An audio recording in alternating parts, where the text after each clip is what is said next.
नमस्कार, आप देख रहे हैं आज तक। मैं हूं आपके साथ रोहित सरदाना। सुबह के 9 बज चुके हैं और हम आपको देंगे पूरी ग्राउंड रिपोर्ट कल रात केरल के कोझिकोड एयरपोर्ट पर हुए विमान हादसे की। इस विमान हादसे में अब तक 18 लोगों की मौत की पुष्टि हो चुकी है।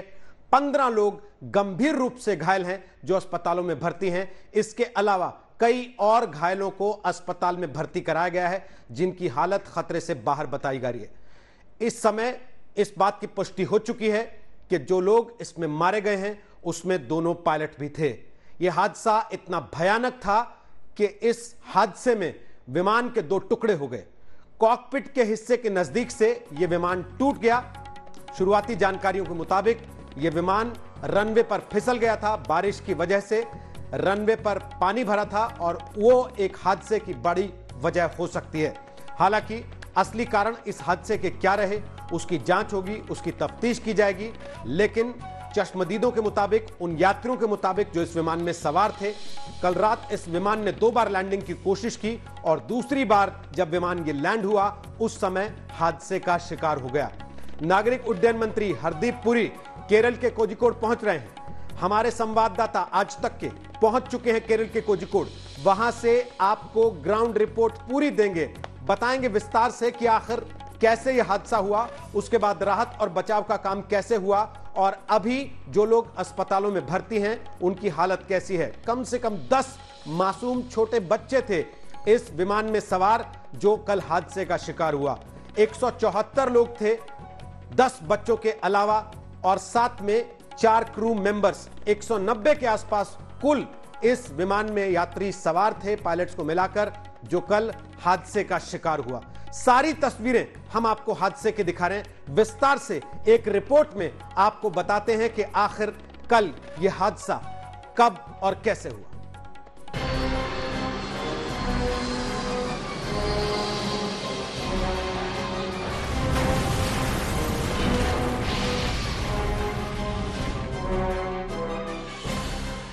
दुबई से 184 यात्रियों और 2 पायलट समेत क्रू के 6 सदस्यों को लेकर कोझिकोड पहुंचा एयर इंडिया का विमान रनवे को पार करता हुआ दीवार से टकराया और 2 टुकड़ों में बंट गया। हादसे के बाद अफरा तफरी मच गई। राहत और बचाव का काम शुरू हो गया। डीजीसीए के डीजी के मुताबिक कम से कम 170 लोग सुरक्षित हैं, लेकिन विमान के दोनों पायलट की इस हादसे में मौत हो गई, जबकि कैबिन क्रू के 4 सदस्य सुरक्षित बचा लिए गए। इस हादसे में अब तक 17 लोगों की मौत हुई है और कुछ लोग मलबे में भी फंस गए थे। हादसे की पुख्ता वजह जांच के बाद सामने आएगी, लेकिन शुरुआती जानकारी के मुताबिक विमान रनवे को पार कर गया।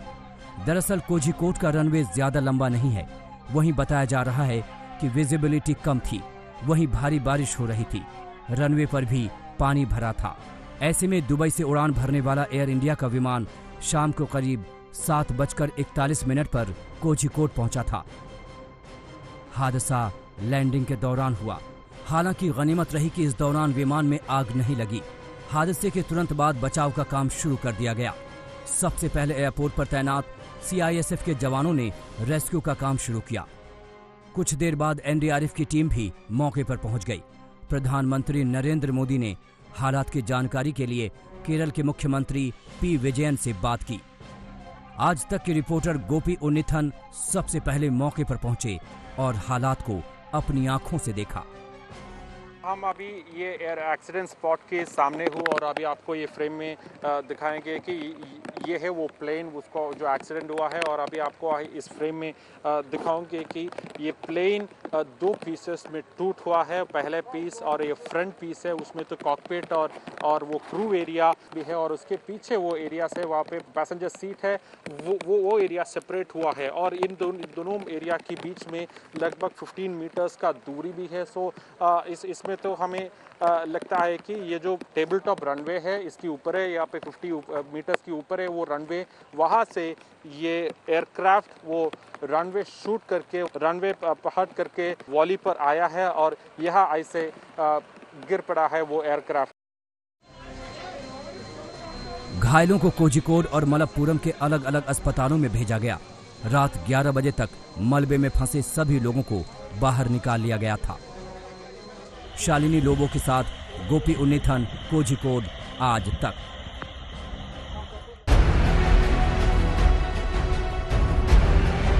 खराब मौसम,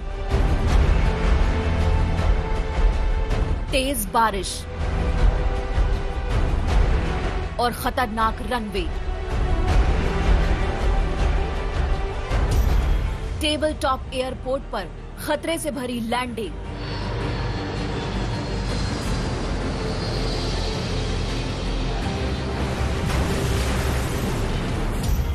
लैंडिंग के वक्त बेकाबू हुआ एयर इंडिया का विमान।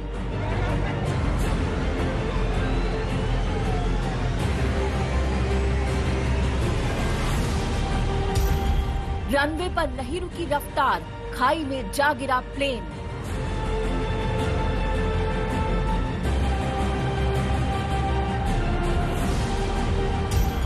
विमान के 2 टुकड़े, दोनों पायलट ने गंवाई जान।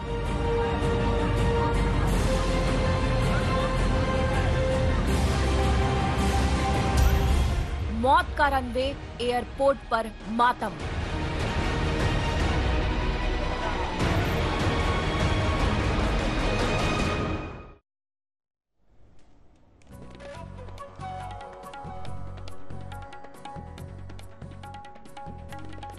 तो देखा आपने ये हादसा कितना भयानक था। कैप्टन दीपक वसंत साठे जो इस विमान के पायलट थे, वो एयरफोर्स के बेहतरीन पायलट्स में से एक रह चुके थे और कल विमान के पायलट और को पायलट दोनों की इस हादसे में मौत हो गई। उनके साथ 16 अन्य यात्री इस हादसे में अपनी जान गंवा चुके हैं। हम आपको 25 तस्वीरें दिखाते हैं जिससे आपको अंदाजा होगा कि यह विमान हादसा असल में कितना भयानक था। केरल में लगातार कल से बारिश हो रही है, भूस्खलन भी कई जगह हुआ। आज की सुबह कैसी है जरा इन तस्वीरों के जरिए आप देख सकते हैं। कल रात के हादसे की भयानक तस्वीरें आपने देखी हैं। विमान 2 टुकड़ों में बट गया। यह सुनने के बाद किसी को यकीन नहीं हो रहा था कि आखिर ऐसा भयानक हादसा भी हो सकता है। हालांकि एविएशन मंत्रालय, नागरिक उड्डयन मंत्रालय और डीजीसीए का कहना यह है कि राहत की बात है, इस हादसे के बाद विमान में आग नहीं लगी, वरना यह हादसा और भयानक हो सकता था। मरने वालों की तादाद और ज्यादा हो सकती थी। बारिश की वजह से बताया जा रहा है कि रनवे पर पानी भरा हुआ था और इसीलिए विमान फिसल गया और फिसलने के बाद 2 टुकड़ों में बट गया और एक हिस्सा उसका खाई की तरफ फिसलता चला गया। 190 के आसपास यात्री इस विमान के अंदर सवार थे जिस वक्त यह विमान दुबई से कोझिकोड आ रहा था। आपको बता दें, वंदे भारत मिशन के तहत इन यात्रियों को एयर इंडिया एक्सप्रेस की फ्लाइट से दुबई से भारत लाया जा रहा था।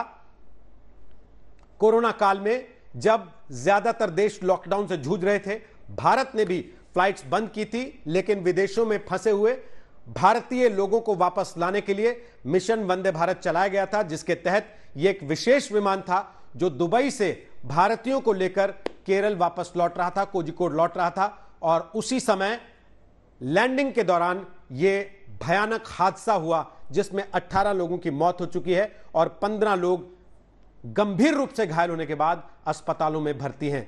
बड़ी बात यह है कि हादसे के बाद आसपास के रिहायशी इलाकों में रहने वाले लोग बड़ी तादाद में मदद के लिए अपने घरों से दौड़े और इस वजह से फौरी सहायता जल्दी मिली और लोगों को अस्पतालों तक पहुंचाया जा सका। बहुत छोटे छोटे कई बच्चे भी, 10 बच्चे कम से कम इस विमान में सवार थे जो कल हादसे का शिकार हुआ है। तो हम आपको इसी हादसे की 25 तस्वीरें दिखा रहे हैं।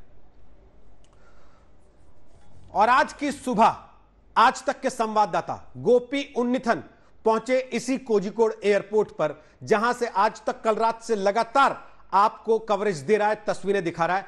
आज की सुबह वहां राहत और बचाव काम के बाद क्या तस्वीर थी, गोपी उन्नीथन दिखा रहे हैं। इस वक्त हम करीपुर इंटरनेशनल एयरपोर्ट की बाहर हूँ। यहाँ पे वो जो क्रैश हुआ है और अभी ये फ्रेम में आपको देख सकता है कि ये जो एयर इंडिया एक्सप्रेस फ्लाइट ही वो दुबई से कोझिकोड आ रही थी और ये air India express flight IX 1344 उनका क्रैश यहाँ पे हुआ है। और ये एयरपोर्ट की इम्पॉर्टेंट स्पेशलिटी ये है कि ये जो एक टेबल टॉप रनवे है, ये एक ट्रिकी और रिस्की लैंडिंग रिस्की एरिया भी है, क्योंकि वो जो पायलट और को पायलट को पूरा समय ये एयरपोर्ट और उसके रनवे में फोकस करना ही पड़ेगा।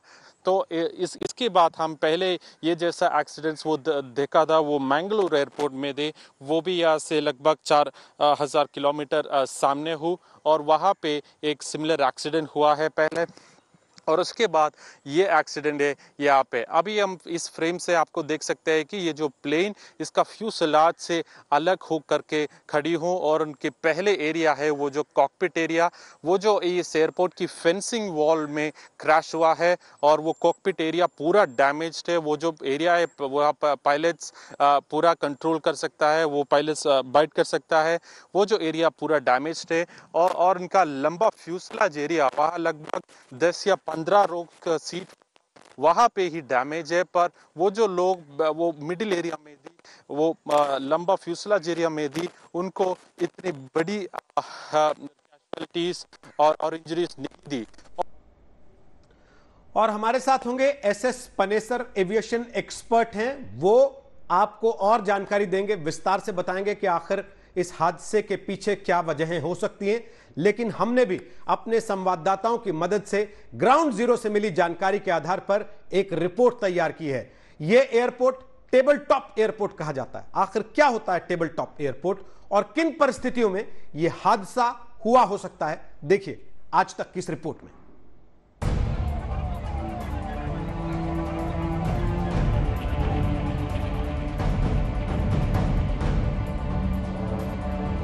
कोझिकोड की इन तस्वीरों को देखकर अंदाजा लगाया जा सकता है कि हादसा कितना बड़ा था।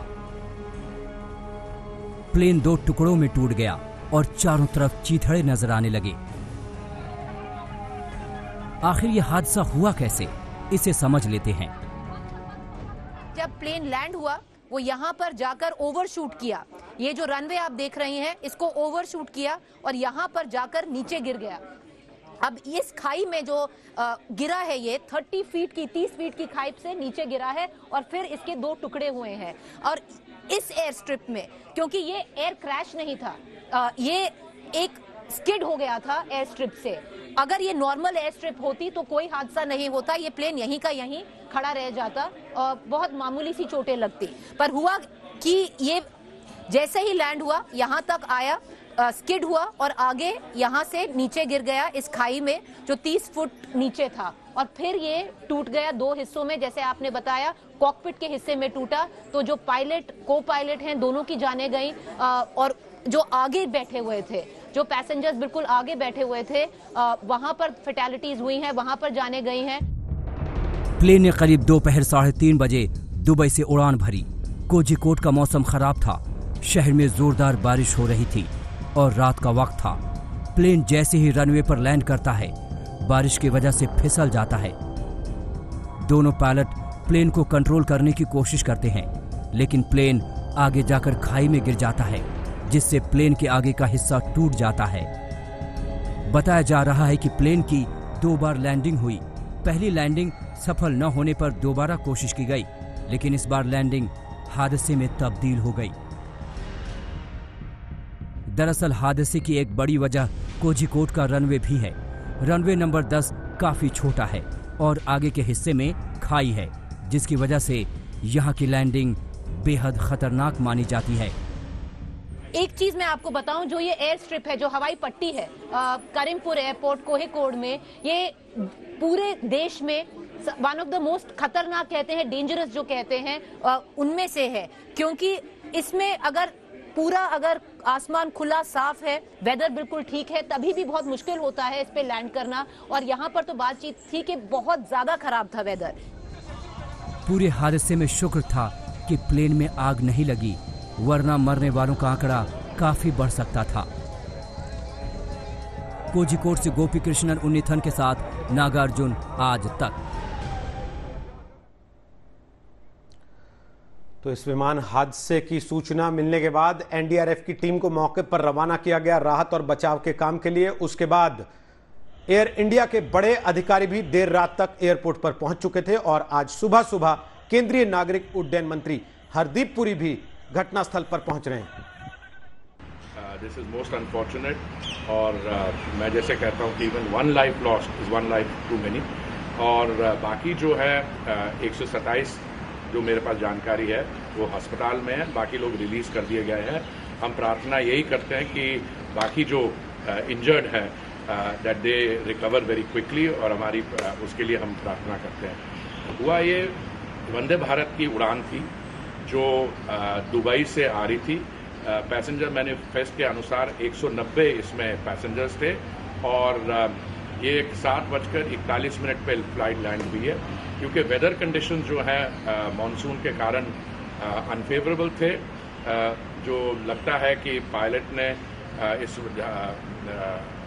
फ्लाइट को, क्योंकि ये टेबल टॉप एयरपोर्ट है, रनवे के आखिर तक रोकने की कोशिश की, पर वो स्लिपरी कंडीशंस के कारण ये मिसअप हुआ और 35 फीट की वहाँ ड्रॉप है।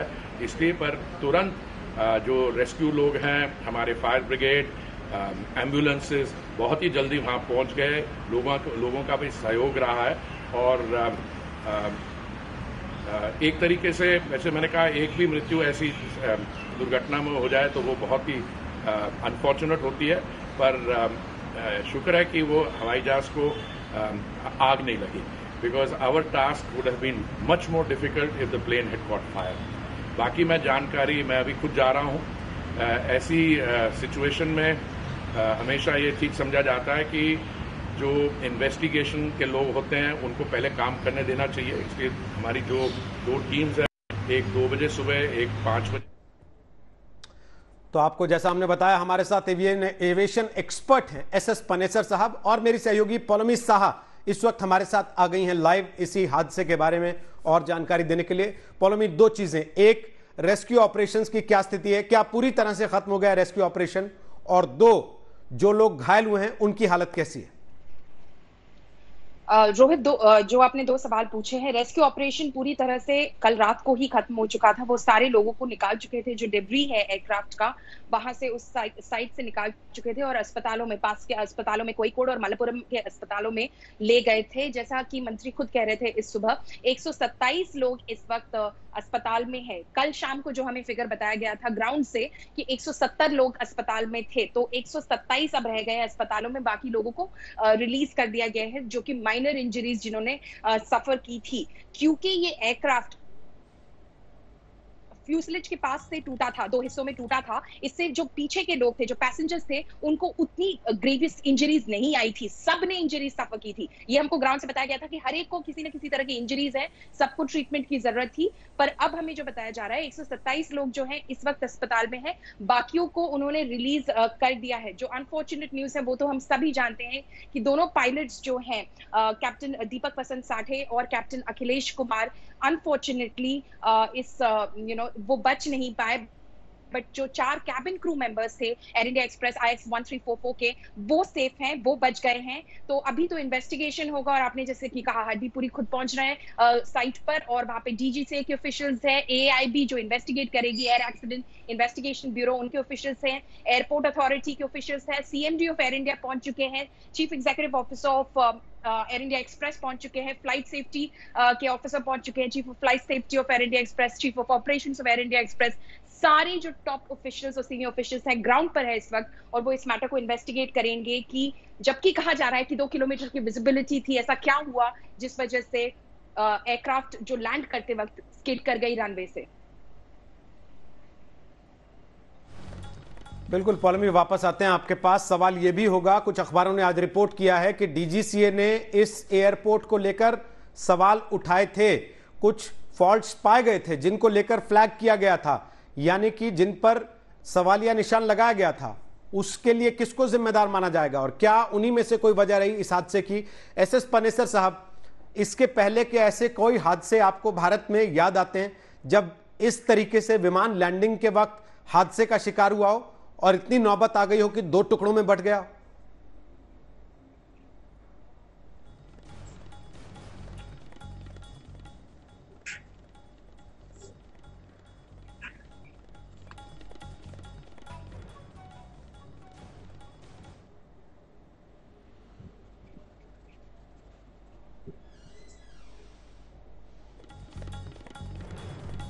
पनेसर साहब, आवाज में आपकी सुन नहीं पा रहा हूं, माफी चाहते हुए वापस आएंगे आपके पास। ग्राउंड जीरो लिए चलते हैं आपको सीधे। गोपी हमारे संवाददाता इस वक्त वहां पर हैं, वो जगह जहां कल रात यह हादसा हुआ। गोपी, आपकी ग्राउंड रिपोर्ट हमने देखी सुबह की, इस वक्त की स्थिति वहां पर क्या है? यहां से बताया गया कि नागरिक उड्डयन मंत्री पहुंच रहे हैं। अभी तक जो शुरुआती जानकारियां आ रही हैं उसके मुताबिक हादसे की वजह क्या हो सकती है? गोपी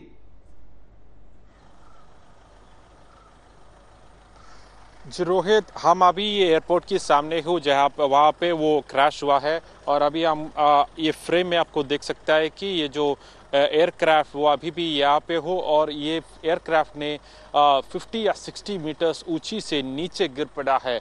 और अभी हम सभी लोगों को पता है कि ये जो एयरपोर्ट करिपुर इंटरनेशनल एयरपोर्ट या कैलिकट एयरपोर्ट, ये जो एयरपोर्ट एक टेबल टॉप एयरपोर्ट है, उसी लिए इसी तरफ की एक एक्सीडेंट भी हुआ है। अभी हम ये फ्रेम में देख सकते हैं कि ये जो रनवे एरिया और जो ऑपरेशन एरिया वो पूरा ऊपर है, वहाँ से ये एयरपोर्ट रनवे शॉर्ट करके रनवे पार करके नीचे आई थी, उसी लिए इसी तरफ की एक एक्सीडेंट यहाँ पे हुआ था।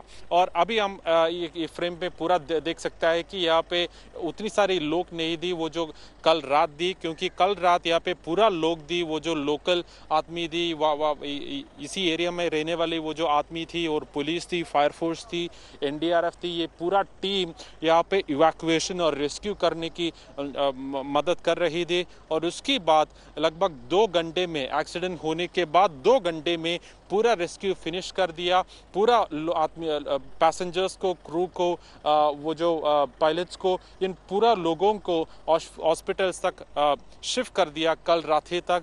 अभी तक तो इसके अंदर जो इन्वेस्टिगेशन चल रहा है, यहाँ पे एयरपोर्ट्स अथॉरिटी ऑफ इंडिया का ऑफिशियल्स, डीजीसीए का ऑफिशियल्स और वो पूरा इन्वेस्टिगेटिंग एजेंसी से वो जो एयरक्राफ्ट इन्वेस्टिगेशन और एयरक्राफ्ट एक्सीडेंट्स इन्वेस्टिगेट कर रहा हूँ, वो एजेंसीज भी अंदर है। और हमें अभी पता चल गया था कि केरला चीफ मिनिस्टर पिनराई विजयन और गवर्नर आरिफ मोहम्मद खान भी यहाँ आ रहा हूँ। कल आज तो morning union minister V Muraleedharan भी यहाँ एयरपोर्ट में आया था, उन्होंने सिचुएशन की स्टॉक लेने के लिए यहाँ आया था। और अभी पिनराई विजयन और गवर्नर आरिफ मोहम्मद खान भी यहाँ आ रहा हूँ। जी, आप रहिए हमारे साथ। गोपी बता रहे हैं कि केरल के राज्यपाल आरिफ मोहम्मद खान, मुख्यमंत्री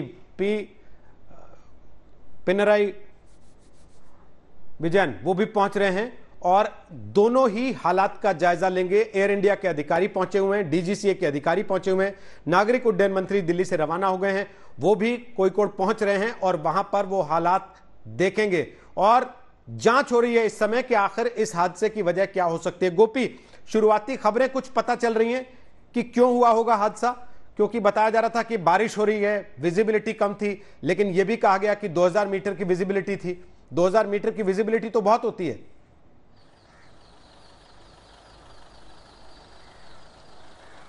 जरूर रोहित, हमें पता चल गया था कि पिछले 3 दिन से केरल पे बहुत ही बड़ी बारिश चल रही थी, पूरा नॉर्थन केरला में। उसमें तो कोझिकोड है, वायनाड है, मलप्पुरम है और कन्नूर है, ये पूरा डिस्ट्रिक्ट्स में बहुत ही बड़ी तरफ की बारिश चल रही थी। और कल जो ये एक्सीडेंट हुआ है लगभग 7:45 PM को, उसी समय पे भी यहाँ पे बहुत ही बारिश चल रही थी। हम लोग भी यहाँ आसपास ही थे और वो तो बहुत बड़ी बारिश चल रही थी। और उसके साथ या तो विजिबिलिटी थोड़ा कम नहीं है, हमारे प्रिलिमिनरी असेसमेंट ऐसा है कि उस यहाँ पे तो विजिबिलिटी का ऐसा कोई प्रॉब्लम नहीं था, पर तो बारिश बहुत बड़ी थी। और हमें ये इन्फॉर्मेशन भी है कि ये जो पायलट ये पहले यहाँ पे लैंड करने की एक अटेम्प्ट किया है, वो जो लैंड करने की पहले वो प्लान अबॉर्ट करके एक बात गो अराउंड कर दिया। ये जो गो अराउंड है, हम पहले लैंडिंग को ट्राई करके वो जो लैंडिंग सेफ नहीं हो तो वो जो एयरक्राफ्ट वापस हवा में जाएगा और एक और राउंड ये एयरपोर्ट के सामने आएगा। वो ऐसे एक गो अराउंड कर दिया। वो जो सेकंड अटेम्प्ट दे, उसी अटेम्प्ट ने ये एयरक्राफ्ट में रनवे में टच कर दिया। वो जो टेक्निकली वो जो व्हील्स रनवे में टच कर दिया और उसके साथ हमें लगता है कि ये जो टीम, ये जो पायलट और को पायलट को इसका कंट्रोल लूज हो गया और उसके साथ ये जो पूरा रनवे पहाड़ करके, रनवे क्रॉस करके, या जो डेड एरिया है पूरा एयरपोर्ट्स में रनवे के बाद भी थोड़ा डेड एरिया होगा, वहाँ पे कोई टारमैक ऐसे कुछ नहीं होगा। किसी भी एयरक्राफ्ट को थोड़ा सा कंट्रोल लूज कर सकते हैं, तो इसी एरिया में पार्क करने की एक पॉसिबिलिटी है। पर यहाँ पे ये जो प्लेन का स्पीड थोड़ा अधिक होने की चांसेस भी है, उसीलिए ये रनवे भी क्रॉस करके, वो डेड एरिया और ड्राई लैंड भी क्रॉस करके ऐसे नीचे आया था। अभी आपको ऊपर देख सकता है कि वहाँ पे एक थोड़ी सी डेंट हुई, वहाँ से ये एयरक्राफ्ट ऐसे ही नीचे आ गया और नीचे आ करके ये जो 3 पीसेस में टूट हुआ है। इसको जो पहले एंड है, वो जो कॉकपिट एरिया हमारी फ्रेम की राइट साइड में हो, वहाँ पे एक छोटी सी वाइट एरिया आपको देख सकता है, वहाँ है ये एयरक्राफ्ट की कॉकपिट जैसी फ्रंट एंड, वहाँ पे वो कॉकपिट है और दो रोज ऑफ सीट है। और उसके बाद ये जो लंबा फ्यूसलाज एरिया है, वो जो मिडिल एरिया है, वहाँ पे इमरजेंसी एक्सिट और यो विंग एरिया, वो जो थोड़ा सा लंबा एरिया है, वहाँ पे लगभग 10 या 15 सीट्स होगा और वो एरिया भी है। और उसके बाद वो टेल एंड, उसका बैक एंड, वहाँ भी वो भी ये फ्यूसलाज से डिसलोकेटेड है। तो ऐसा है यहाँ पे सिचुएशन, और इसीलिए ये 3 पीसेस में टूट होने से कारण में इतनी मौत हुआ है। और अभी हमें लगता है कि लगभग 4 या 5 लोगों का सिचुएशन थोड़ा सीरियस है और उन लोगों को अभी हॉस्पिटल्स में ट्रीट कर रहा हो। गोपी आप रहिएगा हमारे साथ। गोपी ग्राउंड रिपोर्ट आपको दिखा रहे हैं। ये उसी हादसे की जगह से कुछ मीटर की दूरी पर गोपी खड़े हुए हैं, जो लाइव तस्वीरें आपको दिखा रहे हैं। और गोपी बता रहे हैं कि 2 नहीं बल्कि 3 टुकड़ों में बट गया विमान। 3 अलग अलग हिस्से गोपी ने आपको उसके दिखाए हैं, जो अभी भी एयरपोर्ट के हिस्सों में बिखरे पड़े हैं। अभी मलबा वहां से हटाया जाना बाकी है, क्योंकि जांच हो रही है। उसके बाद ही विमान के इन हिस्सों को वहां से हटाया जाएगा। और 4 से 5 लोग ऐसे हैं, गोपी बता रहे हैं, जिनकी हालत अभी गंभीर है। 18 लोगों की मौत इस हादसे में हो चुकी है, जिनमें 2 पायलट और को पायलट भी इस विमान के शामिल हैं, जिनकी जान चली गई।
केरल के कोझिकोड में हुए भयानक हादसे में 18 लोगों की गई जान। कोझिकोड रनवे पर लैंडिंग के वक्त फिसला था विमान। रनवे से फिसलकर विमान गहराई में गिरा। हादसे में 3 टुकड़े हुआ विमान। हादसे में विमान के कॉकपिट का हिस्सा टूटा, बीच के हिस्से में भी आई दरार, पिछले हिस्से में भी क्षतिग्रस्त। एक बार लैंडिंग में नाकाम रहने पर पायलट ने की थी दूसरी बार लैंडिंग की कोशिश। दूसरी बार लैंडिंग के वक्त सामान्य से ज्यादा रफ्तार। हादसे के बाद इमरजेंसी गेट के बाहर आए यात्री। एयरपोर्ट के गेट नंबर 8 के पास हुआ हादसा। एयर इंडिया एक्सप्रेस के विमान हादसे में दोनों पायलट की गई जान। खराब मौसम की वजह से हादसा। लगातार बारिश से विमान उतारने में परेशानी। रनवे से फिसलकर प्लेन 35 फीट गहराई में गिरा और 3 टुकड़े में टूटा। विमान में सवार थे 190 यात्री, 2 पायलट समेत 6 क्रू मेंबर्स थे सवार। नागरिक उड्डयन मंत्री हरदीप पुरी के मुताबिक हादसे में घायल 127 लोग अस्पताल में हैं भर्ती। बाकी लोगों को घर भेज दिया गया। देर रात तक चलता रहा राहत और बचाव का काम। अस्पताल में घायलों का इलाज जारी। एनडीआरएफ की टीम ने किया राहत और बचाव का काम। विमान में फंसे थे कई यात्री। मलबे में भी दबे थे कई यात्री, रेस्क्यू टीम ने निकाला। कोझिकोड और मलापुरम अस्पताल में घायलों का हो रहा है इलाज। कई यात्री गंभीर। डीजीसीए डीजी के मुताबिक कम से कम 170 लोग सुरक्षित, केबिन क्रू के 4 सदस्यों की बची जान।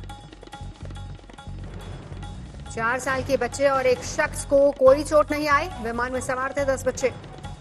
मिशन वंदे भारत के तहत दुबई से आया था विमान। अनुभवी पायलट्स की वजह से बची कई यात्रियों की जान। 7:40 पर हुआ हादसा। खराब मौसम के कारण लैंडिंग में हो रही थी दिक्कत। कोझिकोड में टेबल टॉप एयरपोर्ट, चारों तरफ है खाई। प्रधानमंत्री मोदी ने ली हादसे की जानकारी। मुख्यमंत्री विजयन से की बात।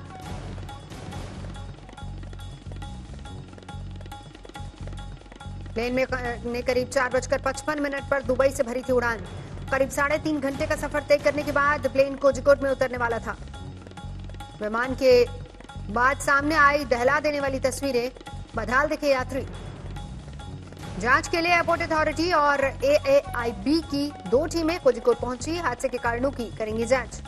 गृह मंत्री अमित शाह ने हादसे पर दुख जताया। रक्षा मंत्री राजनाथ सिंह ने दुर्घटना को बताया दुखद। राहुल गांधी ने फेसबुक पोस्ट के जरिए चालक दल के सदस्यों और यात्रियों के साथ संवेदना व्यक्त की।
तो हम आपको लगातार दिखा रहे हैं स्पेशल रिपोर्ट कल रात कोझिकोड में हुए विमान हादसे की, जिसमें 18 लोगों के मारे जाने की पुष्टि हो चुकी है।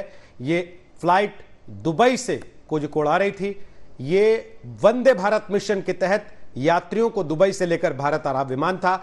बारिश बहुत ज्यादा थी। बताया जा रहा है कि विमान रनवे पर फिसल गया और हादसा इतना भयानक था कि विमान 2 टुकड़ों में बंट गया, जिसकी वजह से 18 लोगों की मौत हो गई। मारे जाने वालों में इस विमान के दोनों पायलट भी हैं। कैप्टन अखिलेश, जिनकी उम्र 33 साल थी, और साथ ही कैप्टन दीपक वसंत साठे, जो एयरफोर्स से रिटायर्ड पायलट थे, 59 साल के।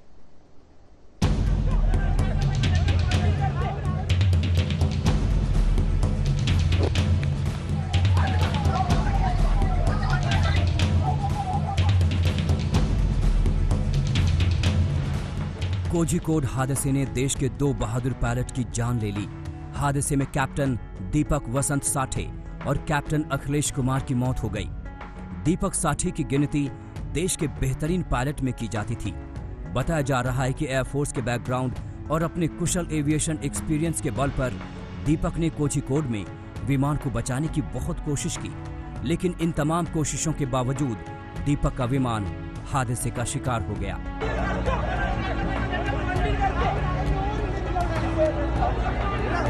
एयर इंडिया के लिए काम करने वाले दीपक एक जमाने में एयरफोर्स एकेडमी के एक होनहार कैडेट के रूप में जाने जाते थे। दीपक साठे को उनकी काबिलियत के बल पर एयरफोर्स एकेडमी का प्रतिष्ठित स्वॉर्ड ऑफ ऑनर सम्मान भी मिल चुका था। एयरफोर्स की नौकरी के बाद दीपक ने एयर इंडिया की कमर्शियल सर्विसेज ज्वाइन कर ली थी। पायलट दीपक साठे के पिता सेना में ब्रिगेडियर थे। वहीं उनके एक भाई करगिल युद्ध में शहीद हो गए थे। दीपक देश के उन चुनिंदा पायलट्स में से एक थे जिन्होंने एयर इंडिया के एयरबस 310 विमान और बोइंग 737 को उड़ाया था। कोझिकोड हादसे ने देश से 2 बेहतरीन पायलट छीन लिए। आज तक ब्यूरो। तो हमारे साथ इस समय 2 मेहमान आ गए हैं, विंग कमांडर रोहित बेरी और प्रफुल्ल बख्शी, दोनों ही एविएशन एक्सपर्ट्स हैं। दोनों से हम बात कर सकते हैं। पहले प्रफुल्ल बख्शी साहब, आपको क्या लगती है इस हादसे की वजह, इस बात को जहन में रखते हुए कि टेबल टॉप एयरपोर्ट था और इसको रेड फ्लैग भी किया जा चुका था, सवाल पहले उठाए जा चुके थे कि यहां कभी भी बड़ा हादसा हो सकता है। देखिए, मैंगलोर टेबल टॉप क्रैश के दौरान मैं वहां गया था और मैंने एक इन्वेस्टिगेशन भी करी थी मीडिया के लिए और 3 दिन वहां रहा था। हमने वहां पे जो फाइंडिंग करी वो इंक्वायरी की फाइंडिंग भी वैसी थी। क्वेश्चन ये है, जब टेबल टॉप जो रनवे होता है, वह जैसे आप इमेजिन करिए एक टेबल के ऊपर जो बना हुआ रनवे होगा, उसके अप्रोच में भी खाई, उसके ओवरशूट में भी खाई, उनके दोनों साइड में खाई।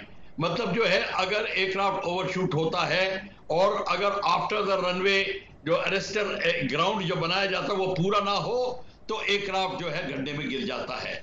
नाउ एक तो ये बात है, और उस टाइम ये भी कहा गया था और कि बैड वेदर के time it is better to divert than to attempt a landing on table top. ये है, दिया गया है। और जो कई संस्थाएं जैसे एयरफोर्स वगैरह है, वहां एटीसी को अथॉरिटी होती है to make the pilot divert.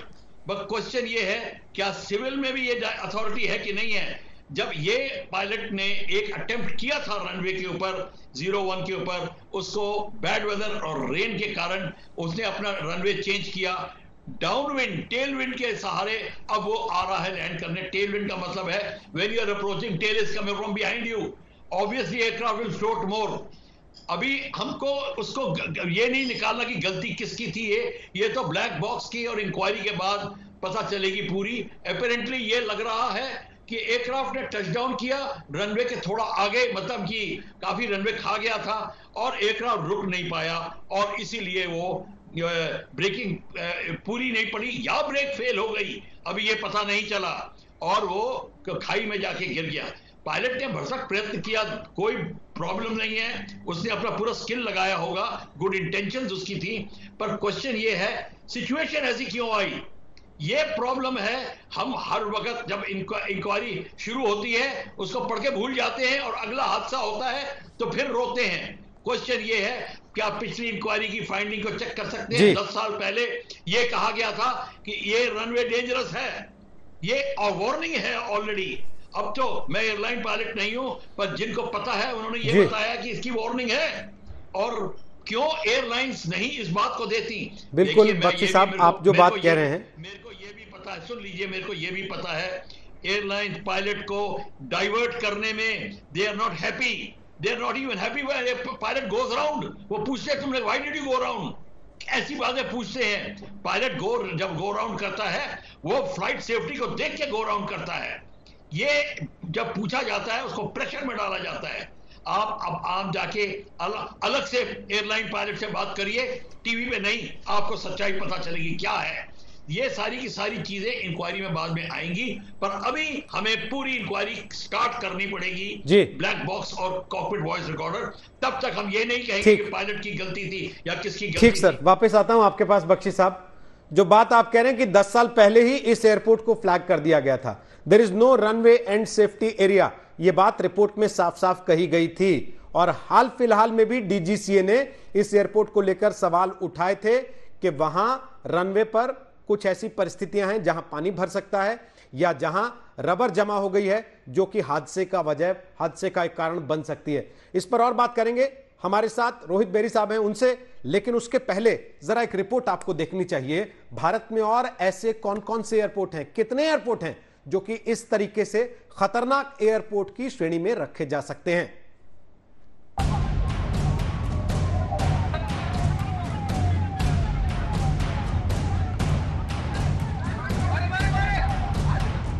NDRF के पहुंचने से पहले ही फायर ब्रिगेड और पुलिस टीम ने घायल यात्रियों को निकालने का काम शुरू कर दिया था, लेकिन रात करीब 10 बजे के आसपास एनडीआरएफ की 2 टीमों के मौके पर पहुंचने के बाद राहत बचाव कार्यों में और तेजी आई और करीब 2 घंटे के अंदर सभी लोगों को प्लेन से बाहर निकाल लिया गया।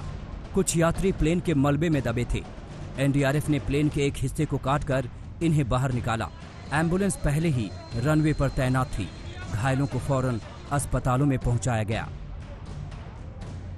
में वहाँ पे वो पूरा पैसेंजर्स एरिया हो, वहाँ पे 2 पैसेंजर्स बैठ रहा था और ये लोग यहाँ पे थे, वो पहले यहाँ पे आके ये रेस्क्यू को कोऑर्डिनेट किया है और उसी लिए लगभग 2 घंटे 30 मिनट में ये जो रेस्क्यू ऑपरेशन पूरा कंप्लीट हुआ है।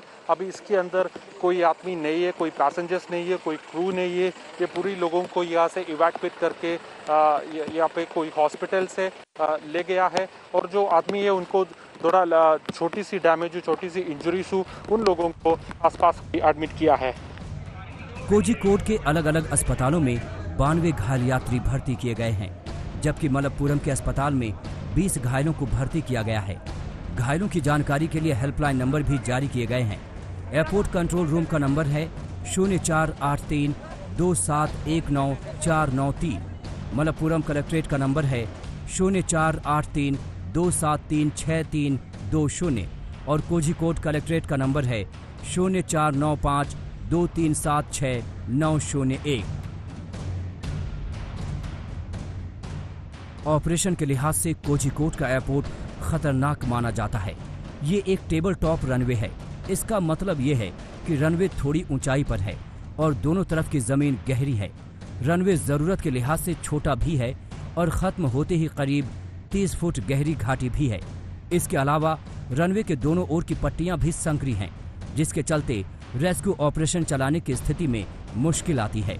इन सारी कमियों के बावजूद अभी तक एयरपोर्ट पर हमेशा की तरह उड़ानें चल रही थीं, लेकिन शुक्रवार की रात सारी कमियां एक साथ आड़े आ गई।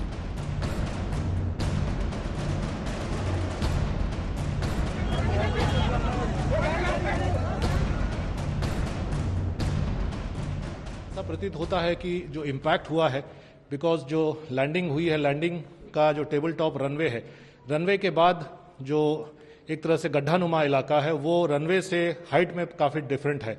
लगभग 20-30 फीट का डिफरेंस कहा जा रहा है, कम भी हो सकता है, लेकिन जो भी डिफरेंस हो उसके चलते, क्योंकि फ्लाइट जो है स्पीड में होगी, तो ये इम्पैक्ट काफ़ी ज़बरदस्त हुआ है। ये एक और भी बड़ा हादसा हो सकता था। गनीमत है कि बॉडी में या फ्यूजलेज में आग नहीं लगी, जिसके चलते पैसेंजर को इवैक्यूएट किया जा सके। तो एयर एक्सीडेंट इन्वेस्टिगेशन ब्यूरो अब इस हादसे की जांच करेगा और पता लगाने की कोशिश करेगा कि आखिर इस हादसे की वजह क्या हो सकती है। विंग कमांडर रोहित बेरी हमारे साथ मौजूद हैं। बेरी साहब, जांच तो मैंगलोर हादसे की भी हुई थी, इस एयरपोर्ट को लेकर भी यह रिपोर्ट पहले ही जा चुकी है कि यहां हालात खतरनाक हैं, कभी भी हादसे की वजह बन सकते हैं। तो फिर ये जो जांच रिपोर्ट्स होती हैं, इनका हासिल क्या होता है अगर कुछ बदलाव ही नहीं होना? तो नहीं, ऐसी बात नहीं है कि बदलाव नहीं होता है। मैं थोड़ा सा, मेरा नजरिया अलग रहेगा इसमें कि एयरपोर्ट डेंजरस है ऐसा नहीं कह सकते, क्योंकि एयरपोर्ट अगर ऑपरेशंस के लिए क्लियर्ड है तो क्लियरली वो सब कैलकुलेशंस किए गए हैं कि उसे माना जा रहा है कि एक बोइंग 737 क्लास का एयरक्राफ्ट उसमें ऑपरेट कर सकता है, कि वो उतने डिस्टेंस में रुक सकता है। हादसे कभी भी एक वजह से नहीं होते। ये एक स्विस चीज थ्योरी एक बहुत हम फॉलो करते हैं एविएशन में, जिसमें ऐसा कहते हैं कि बहुत सारे फैक्टर्स को एक साथ अलाइन होना है ताकि तभी जाके एक्सीडेंट होता है। और वो एक प्रिवेंटिव मॉडल है जिसमें हम ये कहते हैं कि अगर हम उसमें से एक भी फैक्टर बाहर निकाल दें तो वो एक्सीडेंट नहीं होगा, एक कम उतना उसका इम्पैक्ट नहीं रहेगा, वो एक्सीडेंट इतना डिजास्टर नहीं रहेगा एंड उसको हम बचा सकते हैं। तो अगर आप इस केस में देखें कि बहुत सारे फैक्टर्स एक साथ मैच हो रहे थे एंड वही एक कारण है कि क्यों ये एक्सीडेंट हो गया। एक तो जैसे आप बात कर चुके हैं, ये सब पॉइंट्स आप बात कर चुके हैं, बट इनको अगर एक साथ देखा जाए तब समझ में आता है कि क्यों ये एक्सीडेंट शायद हुआ। पहली बात तो रनवे लेंथ 2740 मीटर्स है। अगर आप बाकी बड़े इंटरनेशनल एयरपोर्ट्स देखें जैसे दिल्ली, बैंगलोर, इन सब की रनवे लेंथ करीब 4000 मीटर्स के करीब रहती है। बट ये कहने के बावजूद भी 2740 मीटर्स इनफ है for Boeing 737 class of aircraft के लिए लैंड करना नॉर्मल सर्कमस्टांसेस में। और यहाँ पे प्रॉब्लम होता है, यहाँ से अब हम अलग अलग फैक्टर्स में जाते हैं कि रनवे लेंथ एक चीज थी, दूसरा ऐसा बताया जा रहा है कि टेल विंड्स थी उस वक्त, तो टेल विंड्स की वजह से जिस स्पीड पे आप लैंड कर रहे हैं वो स्पीड आपकी ज्यादा हो जाती है और उसे रोकने में उतना ही टाइम लगता है। ये हम चाहे अगर 20 किलोमीटर 25 किलोमीटर की भी टेल विंड है, सुनने में कम लगता है, बट अगर आप इसको जरबा करें 70,000 किलो के एयरक्राफ्ट के साथ तो वो उतना मोमेंटम बढ़ गया जो उन ब्रेक्स को रोकना है। तीसरा जो इसमें बड़ा फैक्टर है कि वेट रनवे, जो कंडीशंस ऐसे थे कि रनवे वेट था, उसमें एक फिनोमेना होता है डायनेमिक एक्वाप्लानिंग बोल के, जिसमें जो एक पानी की जो जैसे एयरक्राफ्ट का व्हील डिस्प्लेस करने की कोशिश करता है पानी को, at some point of time वो नहीं कर पाता और वो एक पानी की परत बन जाती है इसके नीचे, टायर के नीचे, और वो जो टायर है वो अब रनवे से कांटेक्ट उसको ऑलमोस्ट छूट जाता है और वो पानी की परत के ऊपर चल रहा है, तो जो भी ब्रेकिंग इफेक्ट होना है वो बिल्कुल जीरो हो जाता है, ना के बराबर। तो ये सारे फैक्टर्स एक साथ कंट्रीब्यूट हुए हैं ये एक्सीडेंट के लिए। जी बेरी साहब बहुत बहुत शुक्रिया, बहुत आसान तरीके में। बख्शी साहब आपका भी बहुत शुक्रिया ये चीजें बताने के लिए, दर्शकों के सामने रखने के लिए। अब जांच टीम वहां पर पहुंची हुई है, मुख्यमंत्री पहुंच रहे हैं, राज्यपाल पहुंच रहे हैं, नागरिक उड्डयन मंत्री पहुंच रहे हैं। जांच रिपोर्ट आएगी, पता लगेगा कि आखिर इस हादसे की वजह क्या हो सकती है। अभिनेता सुशांत सिंह राजपूत की मामले में कल ईडी ने उनकी दोस्त रिया चक्रवर्ती से लंबी पूछताछ की है। करीब 8.5 घंटे तक कल यह पूछताछ चली और केवल रिया से नहीं बल्कि उनके भाई शौविक समेत कुल 4 लोगों से ईडी ने यह पूछताछ की है।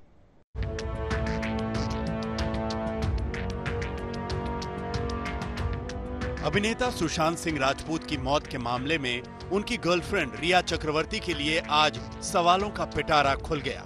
लाख ना नुकर के बावजूद रिया को मुंबई में ईडी के दफ्तर में हाजिरी देनी पड़ी।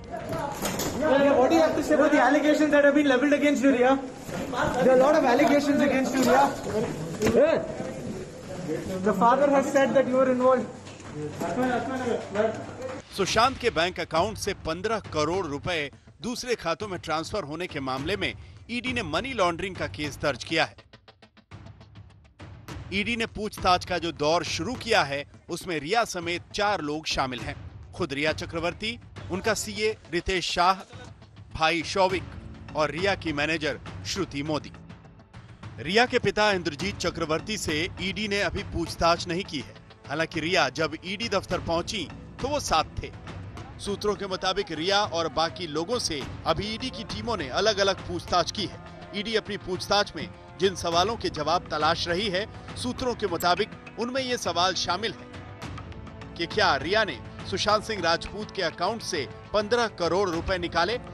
पिछले 3 साल में रिया की कमाई कितनी रही है? रिया की चल अचल संपत्ति कितनी?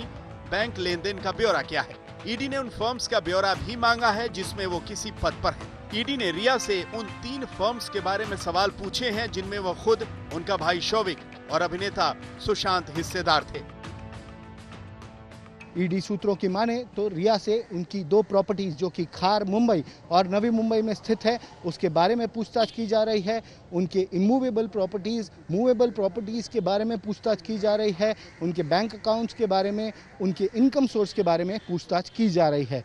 एनफोर्समेंट डायरेक्टरेट ये पता लगाने की कोशिश कर रही है कि जो 15 करोड़ रुपए गबन करने का आरोप लगा है इसमें कितनी सच्चाई है और अगर सच्चाई है तो ये पैसे कहां पर गए। ईडी के जांच दायरे में रिया चक्रवर्ती और उनके परिवार की 2 संपत्तियां खास तौर पर हैं। आज तक ने इन दोनों संपत्तियों का ब्यौरा हासिल किया है। मुंबई के खार में रिया के नाम एक घर है जो 85 लाख का है।